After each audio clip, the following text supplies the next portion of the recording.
নিশ্চিত করা এবং শরীয়ত সম্মতভাবে জবাই করা হচ্ছে কিনা এটা তদারকি করা, এইগুলো সব অধিকাংশই আমার জানা মতে যারা পিএইচডি লেভেলে পড়াশোনা করছেন, মাস্টার্স লেভেলে শরিয়া বিভাগে পড়াশোনা করছেন, এমন বিজ্ঞ আলেমদেরকেই এই কাজে নিয়োজিত করা হয়। সম্মানিত দিনী ভাই, আপনি এই জন্য আমাদের পক্ষ থেকে পরামর্শ, যদি আপনি উদ্বিগ্ন থাকেন যে আমি কুরবানিটা কিভাবে দিব, তাহলে আপনি এইভাবে সরকারকে টাকা জমা দিয়ে দেন। সরকার আপনার নামে টাকা নেয়, আপনাকে একটা রসিদ দেয়, এই কুরবানি আপনার হলো কিনা 10 তারিখে এটা নিশ্চিত হওয়ার আপনার কোনো প্রয়োজন নেই। কেননা এই কুরবানি পরদিনও করা যায়, তারপর দিনে করা যায়, তারপর দিনে করা যায়। কুরবানিটা হলো কিনা এটার উপর অন্য কাজ নির্ভর করে না। আপনি এই সরকারি কোষাগারে জমা দিয়ে দিতে পারেন এবং নিশ্চিত থাকতে পারেন। এবং এই কুরবানির পশুর মাংস আল্লাহর রহমতে এই দেশের সরকার পূর্ণ আন্তরিকতার সাথে বিশ্বের বিভিন্ন জায়গায় পাঠায়। আমাদের দেশেও আমরা দেখেছি বিভিন্ন মসজিদে, মাদ্রাসায়, বিভিন্ন প্রতিষ্ঠানে দুম্বার মাংস, সৌদির দুম্বার মাংস বলি আমরা শুনেছি। এটা কি জানেন আসলে কিসের মাংস? এটা ওই হাজি সাহেবদের কুরবানির পশুর মাংস। এগুলো সংরক্ষণ করে তারপরে বিভিন্ন দেশে বিভিন্ন মৌসুমে পাঠানো হয়। আল্লাহ আকবার। কাজে আপনি এই ব্যাপারেও নিশ্চিত থাকতে পারেন এবং এটা তুলনামূলক সহজ একটা বিষয়। সম্মানিত দিনী ভাইরা, এরপরে কুরবানির পরে আমাদের তৃতীয় কাজ হচ্ছে এই দিনে 10 তারিখে মাথার চুল মুন্ডন করা অথবা মাথার চুল ছোট করা। আমরা ইতিমধ্যে জেনেছি যে মাথার চুল মুন্ডন করা হাজী সাহেবদের জন্য হজ্জের ক্ষেত্রে সবচেয়ে উত্তম। মাথার চুল মুন্ডন করা, মাথা একেবারে ন্যাড়া হয়ে যাওয়া, মাথার চুল একেবারে আল্লাহর জন্য বিসর্জন দিয়ে দেওয়া। একটু আগে বলেছিলাম এই দিনে এমন একটা আমল রয়েছে যেটা বান্দারা জীবনে অন্য সময় সাধারণত করে না, কিন্তু আল্লাহর ওয়াস্তে এই দিন আল্লাহর সন্তুষ্টির জন্য আল্লাহর কাছে নিজেকে আত্মসমর্পণ করে এই ত্যাগ স্বীকার করেন। সেটা হচ্ছে তার মাথার চুল পুরোটা বিসর্জন দিয়ে দেন। অথচ অন্য সময় নামি দামি সেলুনে গিয়ে বিভিন্ন স্টাইলে চুল কাটেন।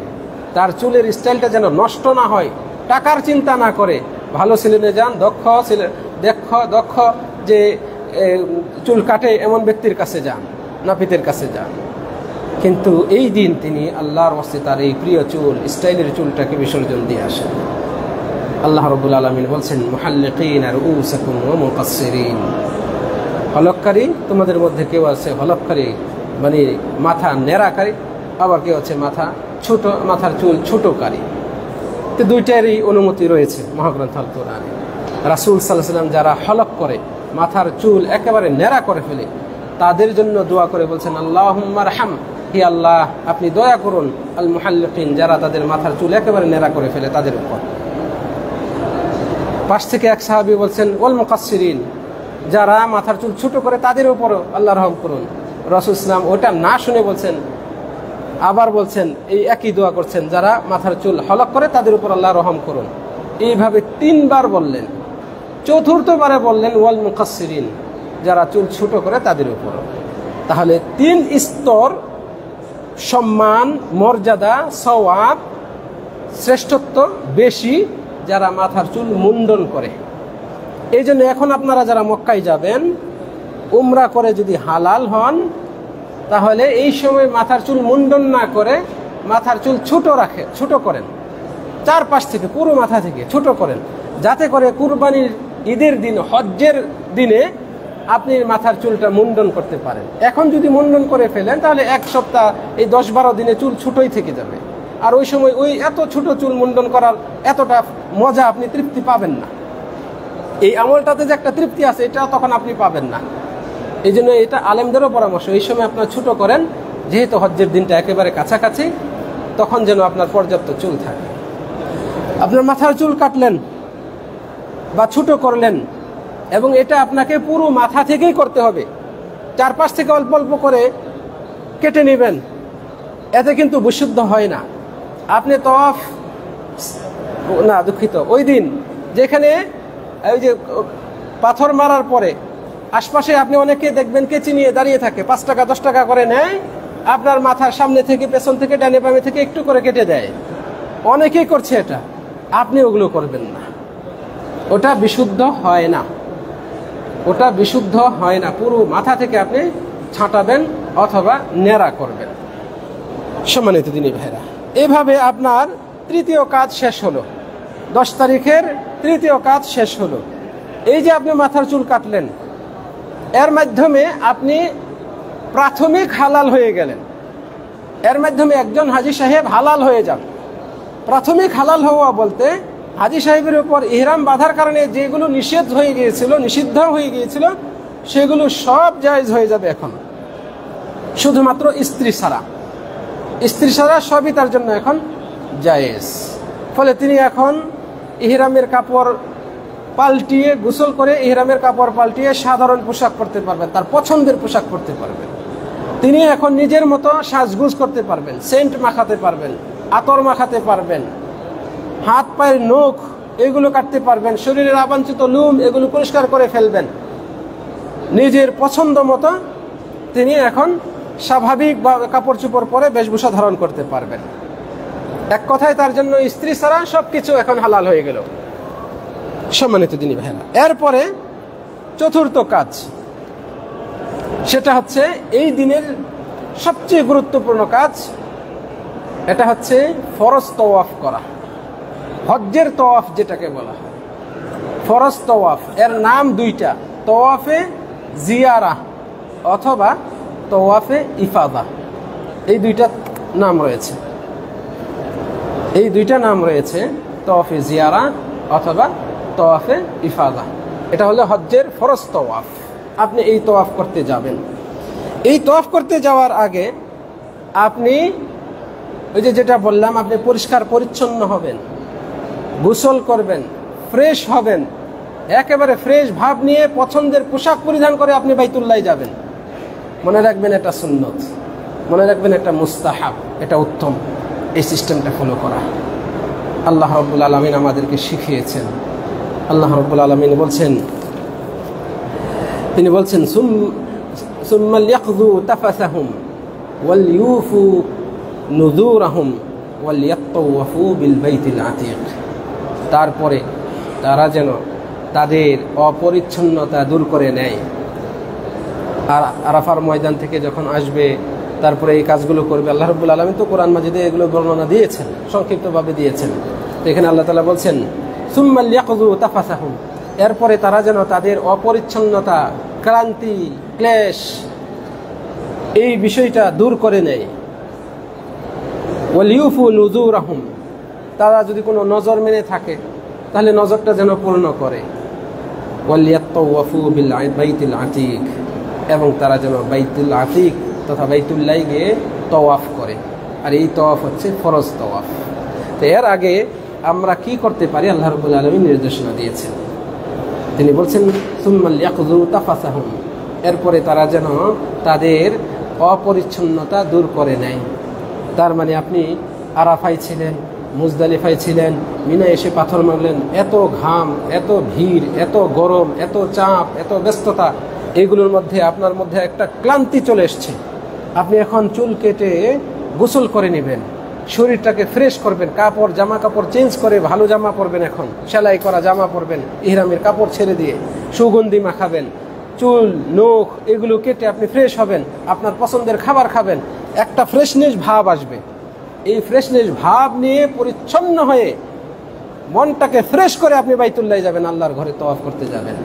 আল্লাহ রাব্বুল আলামিন আরো বলছেন, তোমার যদি কোনো মান্নত মানা থাকে এমন যে হে আল্লাহ, তুমি যদি আমাকে তৌফিক দাও তোমার হজ করার, তাহলে আমি এটা করব। হে আল্লাহ, তুমি যদি আমাকে আরাফার ময়দানে নিয়ে যাও, এই বছর যদি আমাকে সুযোগটা দাও, তাহলে আমি এটা করব। হে আল্লাহ, আমাকে যদি তোমার ঘর জিয়ারত করার তৌফিক দাও, তাহলে আমি এটা করব। এরকম অনেকে আছে না নজর মানে। আল্লাহ তাআলা বলছেন, এরকম কেউ যদি নজর মেনে থাকে তাহলে তারা যেন নজরটা পূর্ণ করে। কি নজর মানে? তাহলে আমি আজকে এই কাজ করব, এত টাকা দান করব, আমি অমুক ভালো কাজটা করব, আমি এইটা করব। তাহলে এইটা যেন সে পূরণ করার চেষ্টা করে, যদি তার সাধ্যে থাকে ওই সময় করা সম্ভব হয়। এরকম নজর পূরণ করে তারপরে যান আপনি বাইতুল্লাহ তওয়াফ করতে। এই তওয়াফ হচ্ছে ফরজ তওয়াফ। এটা হচ্ছে এই দিনের চতুর্থ কাজ এবং সবচেয়ে গুরুত্বপূর্ণ কাজ। রাসূলুল্লাহ সাল্লাল্লাহু আলাইহি সাল্লাম তিনি এভাবে পরিষ্কার পরিচ্ছন্ন হতেন। মা আয়েশা রাদিয়াল্লাহু আনহা বলছেন, হাদিসে আসছে, তিনি বলছেন, কুনতু উতাইয়িবুন নবী সাল্লাল্লাহু আলাইহি ওয়াসাল্লাম ক্বাবলা আন ইয়াহরুম।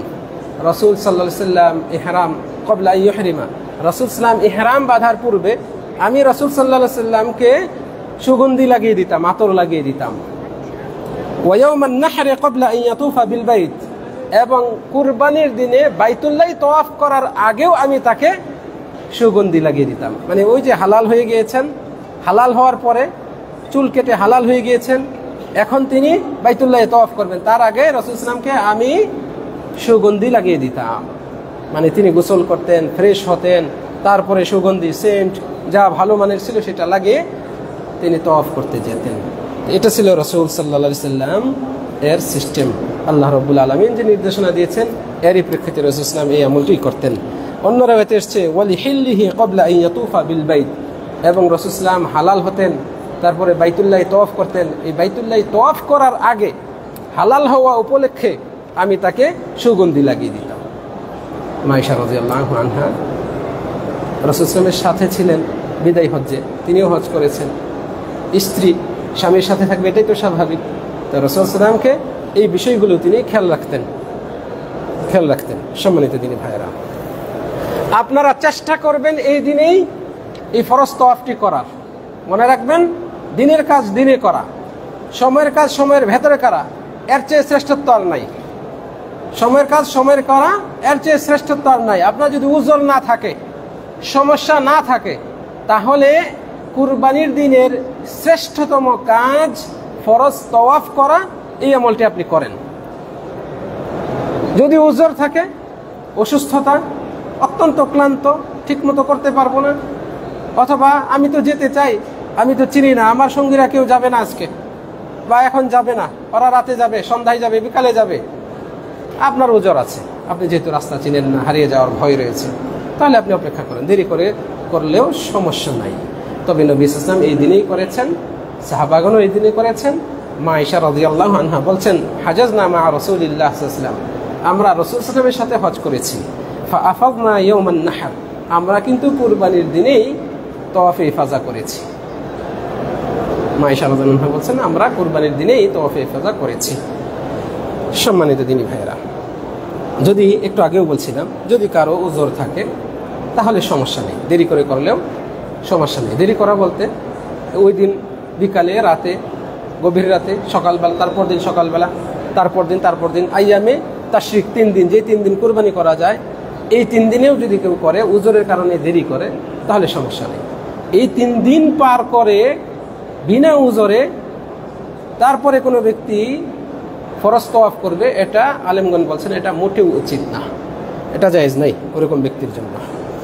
সম্মানিত দিনী ভাইয়েরা, এই তওয়াফ করার ক্ষেত্রে কিছুটা পার্থক্য রয়েছে। এর আগে যে আমরা শুনেছিলাম তওয়াফের বিষয়টি, কিছুটা পার্থক্য রয়েছে।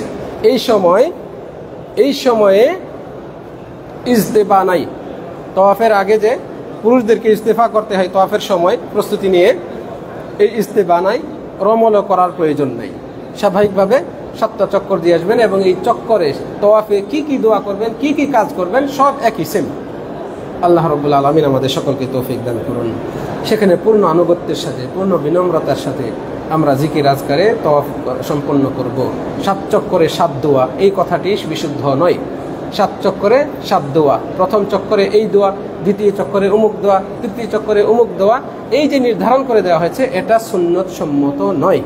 যদিও ওই যে দোয়া বলে, প্রথম চক্করে যে দোয়াটা বলা হয়েছে ওই দোয়াটা সুন্দর ভালো, দ্বিতীয় চক্করে দোয়াটা বলা হয়েছে ওই দোয়াটা সুন্দর ভালো, কিন্তু এই চক্করে এটা পড়তে হয়, ওই চক্করে এটা পড়তে হয়, এটা যেহেতু আমাদের নবী সাল্লাল্লাহু আলাইহি ওয়াসাল্লাম দেন নাই, ফলে এই মাসআলাটা, এই ফতোয়াটা, এই আমলটা বিদআতি আমল।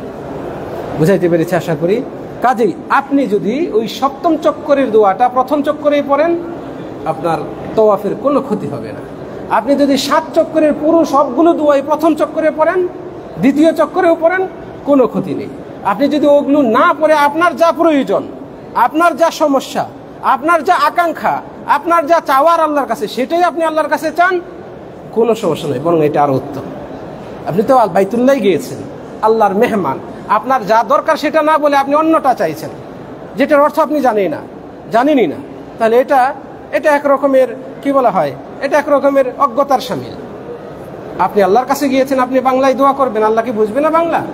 আল্লাহ তো আপনাকে বাঙালি বানিয়েছেন, এমন নাই তো দুনিয়ার কেউ আপনাকে বাঙালি বানিয়েছেন। যাকে আল্লাহ তাআলা আমেরিকান বানিয়েছেন, ওই ব্যক্তির কি কোনো রকমের মানে শ্রেষ্ঠত্ব কৃতিত্ব আছে আমেরিকান হওয়ার? না, কোনো কৃতিত্ব নেই।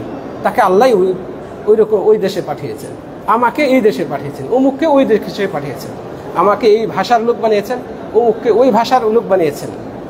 এটা আল্লাহই করেছেন। ফলে আপনি আপনার ভাষায় আল্লাহর কাছে দোয়া করবেন, এতে কোনো রকমের মানে নিন্দার কিছু নেই, এতে কোনো রকমের মানে আপনি যে অস্বস্তিতে ভুগবেন এমনটা নয়। আল্লাহর ঘরে গিয়ে আপনি আপনার চাওয়াটা সুন্দরভাবে সাজিয়ে তুলে ধরুন, এতে সফলতা আছে। আল্লাহর নৈকট্য লাভের মোক্ষম সুযোগ সেটা, আপনার গুনাহগুলো মাফ করিয়ে নেওয়ার সুযোগ সেটা, আপনার আকাঙ্ক্ষা আল্লাহর কাছে, আল্লাহর অতি নিকটে আপনি অবস্থান করছেন, সেখানে ব্যক্ত করার সুযোগ এটা। আপনি এভাবে দোয়া করে আসুন। মনে রাখবেন, তাওয়াফে নির্দিষ্ট কোনো দোয়া নাই, কেবল একটা দোয়া ছাড়া। রুকনে ইয়ামানি থেকে হাজরা আসওয়াদের মাঝে রব্বানা আতিনা ফিদ দুনিয়া হাসানাহ ওয়া ফিল আখিরাতি হাসানাহ ওয়া কিনা আযাবান নার, এই দোয়াটা করবেন।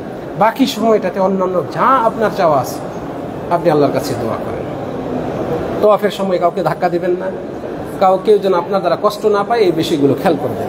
তাওয়াফ শেষে আপনি মাকামে ইব্রাহিমের পেছনে 2 রাকাত নামাজ পড়বেন। মাকামে ইব্রাহিমের পেছনে জায়গা নাই, প্রচন্ড ভিড়। আপনি যেইখানে জায়গা পান, আশপাশে ডানে বামে পিছনে যেইখানে জায়গা পান আপনি 2 রাকাত পড়েন। মূল কথা হচ্ছে 2 রাকাত পড়ে নেওয়া। মাকামে ইব্রাহিমের পেছনেই পড়তে হবে এমনটা নয়। এই 2 রাকাত পড়ার সময় সুন্নাত হলো প্রথম রাকাতে কুল ইয়া আইয়ুহাল কাফিরুন এই সূরা পড়া, সূরা কাফিরুন। দ্বিতীয় রাকাতে কুল হুয়াল্লাহু আহাদ এই সূরা পড়া। যদি অন্য সূরা দিয়েও পড়েন তাতেও কোনো মানা নেই। সম্মানিত দিনী ভাইরা, এই কাজ করার সাথে সাথে আপনার এই তাওয়াফ সংক্রান্ত মূল কাজটি শেষ হলো। এবার তাওয়াফের পরে সাই। তাওয়াফের পরে সাই সবার জন্য না, মনে রাখবেন।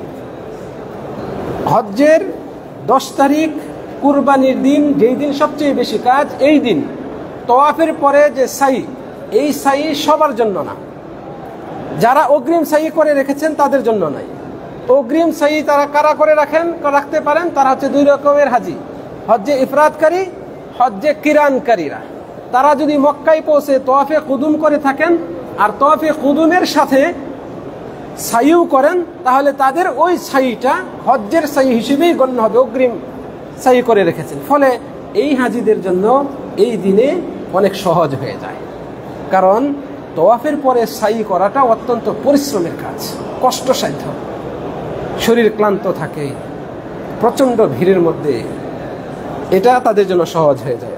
তো যাই হোক, এই সময় তামাত্তু হাজিরা তাদেরকে অবশ্যই সাই করতে হবে, আর যারা ইফরাদ হাজি অথবা কিরান হাজি তাওয়াফে কুদুমের সাথে সাই করেন নাই, তাদেরকেও অবশ্যই করতে হবে সাই। বুঝাইতে পেরেছি আশা করি। রাসূল সাল্লাল্লাহু আলাইহি ওয়াসাল্লাম তিনি তো হজ্জে কিরান করেছিলেন এবং তিনি একটা মাত্রই সাই করেছিলেন। জাবের রাদিয়াল্লাহু আনহু হতে বর্ণিত, তিনি বলছেন, লাম ইয়াতুফিন নবী সাল্লাল্লাহু আলাইহি ওয়াসাল্লাম ওয়ালা আসহাবুহু বাইনা সাফা ওয়াল মারওয়া ইল্লা তাওয়াফান ওয়াহিদা তাওয়াফাহুল আউয়াল।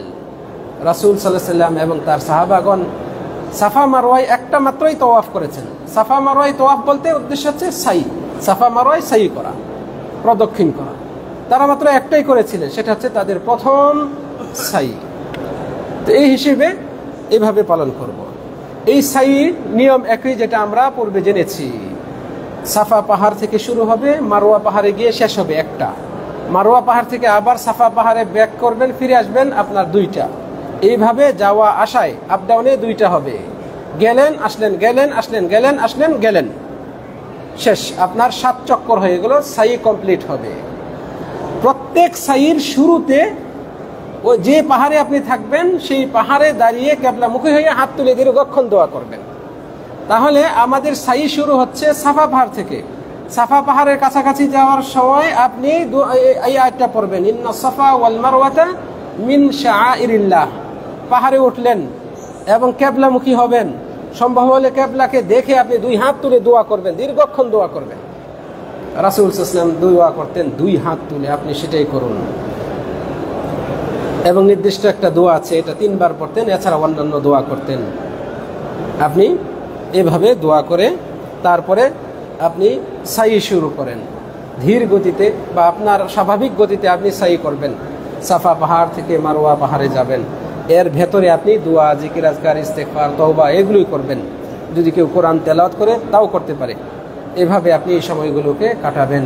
একটু আগেই শুনিয়েছি, রাসূল সাল্লাল্লাহু আলাইহি ওয়াসাল্লাম বলছেন সাফা মারওয়ায় সাই করা, বাইতুল্লাহে তওয়াফ করা, আর জামারায় পাথর নিক্ষেপ করা, আল্লাহ তাআলা এই বিধানগুলো দিয়েছেন তার জিকির করার জন্য। তাহলে আপনি এই সাফা মারওয়ায় সাই করার সময় কি পড়বেন? জিকির, আজকার, দোয়া, ইস্তেগফার এগুলোই পড়বেন। এটা হচ্ছে তার দলিল। সম্মানিত দিনী ভাইরা, এভাবে আপনি 7টা কমপ্লিট করবেন। সেই মারওয়া পাহাড়ে গিয়েও একই সিস্টেমে দোয়া করবেন। তারপরে 7টা শেষ হবে আপনার মারওয়া পাহাড়ে। 7টা শেষ করার পরে আর দোয়া নাই, এবং সাফা মারওয়ায় সাই করার পরে কোনো নামাজও নাই। তওয়াফের পরে যেমন আমরা 2 রাকাত নামাজ পড়ি, সাফা মারওয়ায় সাই করার পরে কোনো নামাজ নাই, এটা মনে রাখবেন। আপনি যখন এইভাবে এই কাজ করে ফেললেন, এখন আপনি একেবারে হালাল হয়ে গেলেন, পরিপূর্ণ হালাল হয়ে গেলেন। পরিপূর্ণ হালাল বলতে এখন আপনার জন্য স্ত্রী সহবাস করাও জায়েজ। আপনার সাথে স্ত্রী আছে, আপনার স্ত্রীও এখন জায়েজ হয়ে গেল, হালাল হয়ে গেল। যদিও আপনার হজ্জের কিছু কাজ এখনো বাকি, মিনায় পাথর মারা, 3 দিন পাথর মারতে হয়, মিনায় রাত্রি যাপন করতে হয়, তবুও এখন আপনার জন্য জায়েজ। এটা আশ্চর্যের বিষয় না। এই জন্যই তো বলা হয়েছে এখন সে পূর্ণ হালাল হলো। পূর্ণ হালাল বলতে এটাকেই বোঝায় যে এখন তার জন্য স্ত্রীও জায়েজ হয়ে গেল। ফলে এতে কার্পণ্য করার কিছু নেই। কারো যদি চাহিদা থাকে তাহলে কোনো কার্পণ্যের কিছু নেই।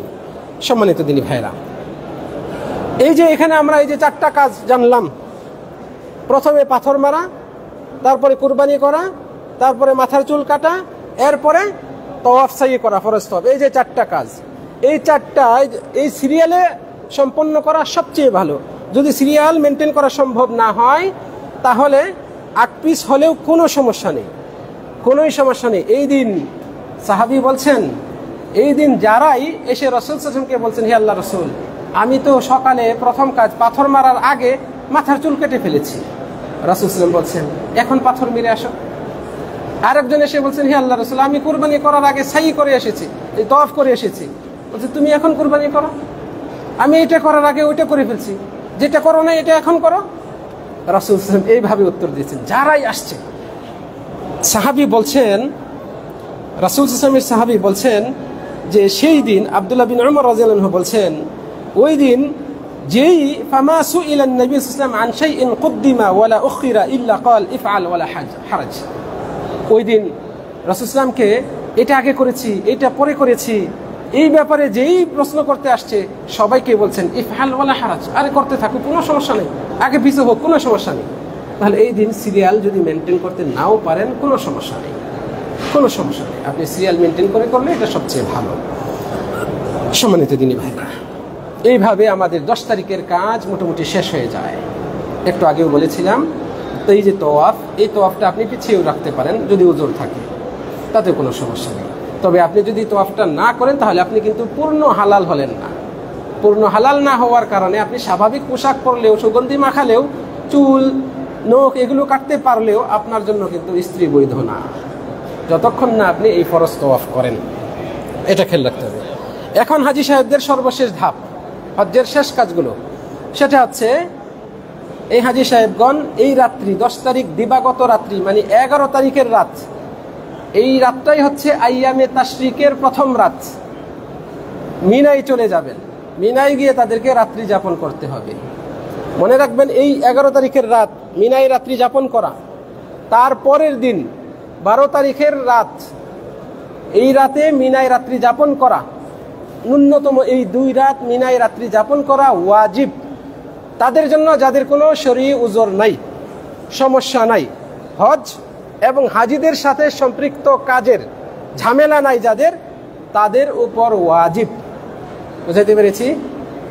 এই জন্যই আপনি সর্বোচ্চ চেষ্টা করবেন মিনায় রাত্রি যাপন করার। তবে যাদের উযর রয়েছে তাদের জন্য রুখসতও রয়েছে, ছাড় রয়েছে। রাসূল সাল্লাল্লাহু আলাইহি ওয়াসাল্লাম সুযোগ দিয়েছেন, ছাড় দিয়েছেন। আর ছাড় ওই বিষয়ে হয় যে বিষয়টি আবশ্যক, যে বিষয়টি করলেও চলে না করলেও চলে, সেটাতে ছাড়ের প্রশ্নই আসে না। ছাড় তো অটোমেটিক হয়েই আছে, সেটাতে মনে হয় বুঝাইতে পারি নাই। যেহেতু রুখসতের কথা বলা হয়েছে, রাসূল সাল্লাল্লাহু আলাইহি ওয়াসাল্লাম রুখসত দিয়েছেন অমুককে, যারা হাজীদের পানি পান করানোর দায়িত্বে ছিলেন তাদেরকে রুখসত দিয়েছেন। যারা হাজীদের পশুগুলো যত্ন রাখতেন, যেগুলো কুরবানি করবে, এই রাখালদেরকে রাসূল সাল্লাল্লাহু আলাইহি ওয়াসাল্লাম রুখসত দিয়েছেন যে মিনাতে রাত্রি যাপন করতে হবে না, তোমাদের জন্য রুখসত। রুখসতের মানে কি? ছাড় দেওয়ার মানে কি? এর মানে হচ্ছে যার ওই কাজ নাই, যার ওই ওজর নাই, তার জন্য এটা আবশ্যক। এটা হলো কঠিন একটা দলিল। আপনাকে চেষ্টা করতে হবে নবী সাল্লাল্লাহু আলাইহি ওয়াসাল্লাম যেভাবে আমল করেছেন সেভাবে আমল করার। আল্লাহ রাব্বুল আলামিন আমাদেরকে সবাইকে তৌফিক দান করুন। আর নবী মুহাম্মদ সাল্লাল্লাহু আলাইহি ওয়াসাল্লাম বলছেন, লিতাখুযু আন্নী মানাসিকাকুম, তোমরা আমার কাছ থেকে তোমাদের হজ্জের কাজগুলো শিখে নাও। আর আল্লাহ রাব্বুল আলামিন বলছেন, ওয়াজকুরুল্লাহা ফি আইয়ামিন মা'দুদাত, তোমরা নির্দিষ্ট কয়টা দিন আল্লাহর জিকির করো। ফামান তাআজ্জালা ফি ইয়াওমাইন, তবে যে ব্যক্তি 2 দিনে শেষ করবে, আগে ভাগে শেষ করবে, ফালা ইসমা আলাইহি, তার কোনো গুনাহ নেই। ওয়ামান তাআখারা ফালা ইসমা আলাইহি, আর যে 2 দিনের পর আরো একদিন দেরি করে, মানে পূর্ণ কমপ্লিট করবে, তারও কোনো গুনাহ নেই, বরং এটা তাকওয়ার কাজ। লিমানিত তাকা, যে তাকওয়া করতে চায়, যে তাকওয়া অর্জন করতে চায়, সে 3 দিনে শেষ করুক, এটা আরো ভালো। তাহলে আল্লাহ রাব্বুল আলামিন কিন্তু নির্দেশনা দিয়েছেন এই দিনে জিকির আজকার করতে, এবং 2 দিন কমপক্ষে এটা করতে, পালন করতে।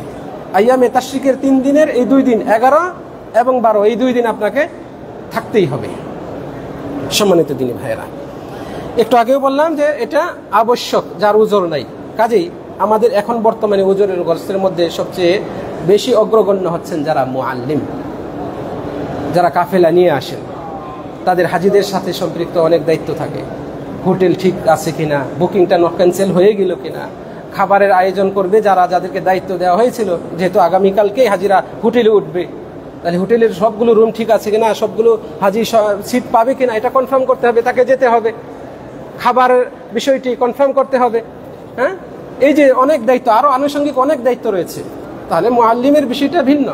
এরকম সরকারি দায়িত্বে যারা রয়েছে, নিরাপত্তার দায়িত্বে যারা রয়েছে, আরো ব্যবস্থাপনার দায়িত্বে যারা রয়েছে, তাদের নিয়মটি, তাদের বিষয়টি অবশ্যই ওজরগ্রস্ত, তাদের জন্য সুযোগ রয়েছে। সম্মানিত দিনী ভাইরা, রাত্রি যাপন করলাম, তারপরে দিনের বেলায় কাজ একটাই, সেটা হচ্ছে এই যে 3টা জামরা, আমরা তো 10 তারিখে 1 জামরায় পাথর মারলাম, এখন এই 3টা জামরায় পাথর মারতে হবে। এবং পাথর মারার সময় সীমা হচ্ছে, মনে রাখবেন, এখন শুধু কাজ এইটাই, বাকি যে দিনগুলো রয়েছে এই সময়সীমা হচ্ছে সূর্য ঢলে যাওয়ার পর থেকে, মানে জোহর হওয়ার পর থেকে মাগরিব পর্যন্ত। আর এই দিনে 10 তারিখ আমরা মেনেছিলাম সকাল থেকে, সূর্য উদয় হওয়ার পর থেকে জোহর হওয়া পর্যন্ত। এখন হচ্ছে জোহর হওয়ার পর থেকে সূর্য অস্ত যাওয়া পর্যন্ত পাথর মারার সময়সীমা। আমরা পাথর একই নিয়মে মারব, এবং প্রথমে ছোট জামরায়, যেটা মিনার সবচেয়ে কাছে, এটাতে প্রথমে 7টা মারবো একই নিয়মে। পার্থক্য একটু হচ্ছে, প্রথম জামরায় পাথর মারার পরে একটু সামনে আগিয়ে গিয়ে আমরা দোয়া করব, হাত তুলে দীর্ঘক্ষণ দোয়া করব। দ্বিতীয়টাতেও একই নিয়মে পাথর মারবো, যা একটু আগে বলেছিলাম। পাথর মারার পরে আবারও 2 হাত তুলে আল্লাহর কাছে দোয়া করব। তৃতীয়টাতে পাথর মারার পরে আর দোয়া নাই। এই পার্থক্যটা মনে রাখবেন। প্রথম 2টাতে পাথর মারার পরে দোয়া, তৃতীয়টাতে আর পাথর মারার পরে দোয়া নাই। আপনার এই দিনের কাজ শেষ, 11 তারিখের কাজ শেষ, 12 তারিখের কাজ একই সেম। যদি 12 তারিখে আপনি পাথর মারেন, আপনি যদি চান আর থাকবো না মিনায়, চলে আসবেন, তাহলে আপনি চলে আসতে পারেন, আপনার হজ কমপ্লিট।